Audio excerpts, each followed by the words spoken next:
ಎಲ್ಲರಿಗೂ ನಮಸ್ಕಾರ. ಉಮಾ ಅಡುಗೆ ಚಾನಲ್ಗೆ ಸ್ವಾಗತ.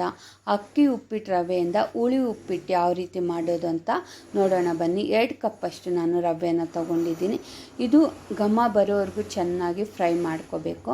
ಫ್ರೈ ಮಾಡ್ಕೊಂಡಾದಮೇಲೆ ನೋಡಿ ಈ ಥರ ಸಾಫ್ಟಾಗಿ ಮೃದುವಾಗಿ ಒಳ್ಳೆ ಬೆಣ್ಣೆ ಥರ ಬರುತ್ತೆ ಉಪ್ಪಿಟ್ಟು. ತುಂಬಾ ಚೆನ್ನಾಗಿ ಮಾಡ್ಕೋಬೋದು. ಯಾವ ರೀತಿ ಮಾಡೋದು ಅಂತ ನೋಡೋಣ ಬನ್ನಿ. ಸ್ವಲ್ಪ ಆಯಿಲ್ ಹಾಕ್ಕೊತಾ ಇದ್ದೀನಿ.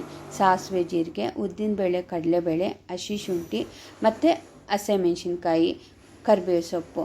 ನೋಡಿ ನಿಮಗೆ ಹಸಿ ಶುಂಠಿ ಬೇಕು ಅಂದರೆ ಹಾಕ್ಕೋಬೋದು, ಇಲ್ಲಾಂದರೆ ಸ್ಕಿಪ್ ಮಾಡ್ಕೋಬೋದು. ಇಷ್ಟನ್ನು ಸ್ವಲ್ಪ ಫ್ರೈ ಮಾಡ್ಕೊಂಡಾದಮೇಲೆ ಒಂದು 4 ಈರುಳ್ಳಿನ ಕಟ್ ಮಾಡಿಕೊಂಡು ಹಾಕ್ಕೊತಾ ಇದ್ದೀನಿ. ಇದಕ್ಕೆ ಸಾಂಬಾರು ಈರುಳ್ಳಿ ಬರುತ್ತಲ್ಲ ಸಣ್ಣದು, ಅದನ್ನು ಬಿಡಿಸ್ಕೊಂಡು ಹಾಕ್ಕೊಂಡ್ರೆ ಅಂತೂ ತುಂಬಾ ಚೆನ್ನಾಗಿರುತ್ತೆ.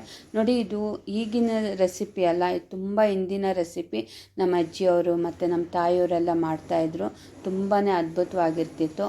ಹಳ್ಳಿ ಕಡೆ ಆದರೆ ಅಕ್ಕಿನ ಹುರಿದ್ಬಿಟ್ಟು ಬೀಸೋ ಕಲ್ಲಲ್ಲಿ ರವೆ ಥರ ಬೀಸ್ಕೊಂಡು ಸಣ್ಣ ಈರುಳ್ಳಿ ಜೊತೆ ಮಾಡ್ತಾಯಿದ್ರು. ಆಹಾ, ತಿನ್ನೋಕ್ಕಷ್ಟೇ ರುಚಿಯಾಗಿರ್ತಿತ್ತು. ಈಗೆಲ್ಲ ಪ್ಯಾಕೆಟಲ್ಲೇ ಸಿಗುತ್ತೆ. ನೋಡಿ 1 ನಿಂಬೆ ಗಾತ್ರದಷ್ಟು ಹುಣಸೆ ಹಣ್ಣನ್ನು ನೆನೆಸಿಕೊಂಡು ರಸ ಮಾಡ್ಕೊಂಡಿದ್ದೀನಿ. ಈಗ ನಾನು 7 ಕಪ್ಪಷ್ಟು ನೀರನ್ನು ಹಾಕ್ಕೊತಾ ಇದ್ದೀನಿ. 2 ಕಪ್ಪು ರವೆಗೆ 7 ಕಪ್ಪಷ್ಟು ನೀರನ್ನು ಹಾಕ್ಕೊತಾ ಇದ್ದೀನಿ. ನಿಮ್ಗೆ ಇನ್ನೂ ತೆಳುವಾಗಬೇಕು ಅಂದರೆ 7.5 ಕಪ್ಪಷ್ಟು ನೀರನ್ನು ಸೇರಿಸ್ಕೋಬೋದು. ನೋಡಿ ಈ ಒಗ್ಗರಣೆಗೆ ನೀರೆಲ್ಲ ಮಿಕ್ಸ್ ಮಾಡಾದಮೇಲೆ ರುಚಿಗೆ ತಕ್ಕಷ್ಟು ಉಪ್ಪು ಮತ್ತು ಹುಣಸೆ ಹಣ್ಣಿನ ರಸನ ನಾವು ರೆಡಿ ಮಾಡ್ಕೊಂಡಿದ್ವಲ್ಲ, ಹುಣಸೆ ಹಣ್ಣಿನ ರಸನ ಸೇರಿಸ್ಕೊತಾ ಇದ್ದೀನಿ. ಮತ್ತು ರುಚಿಗೆ ತಕ್ಕಷ್ಟು ಉಪ್ಪನ್ನು ಹಾಕ್ಕೊಂಡು ಇದೆಲ್ಲ ಒಂದು ಕುದಿ ಬರಬೇಕಾದ್ರೆ ಈಗ ರವೆನ ಸೇರಿಸ್ಕೋಬೇಕು. ರವೆನ ಸೇರಿಸ್ಕೊಂಡಾದ್ಮೇಲೆ ಚೆನ್ನಾಗಿ ಮಿಕ್ಸ್ ಮಾಡ್ಕೊಳ್ಳಿ. ಗಂಟು ಕಟ್ಟಿದ್ದೀರಾ.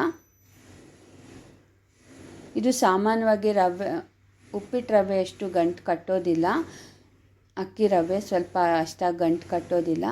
ನೋಡಿಕೊಂಡು ಎಲ್ಲ ಚೆನ್ನಾಗಿ ಮಿಕ್ಸ್ ಮಾಡ್ಕೊಂಡಾದಮೇಲೆ ಒಂದು ಮುಚ್ಚಳನ ಮುಚ್ಚಿಬಿಟ್ಟು ಒಂದು 2 ನಿಮಿಷ ಆದಮೇಲೆ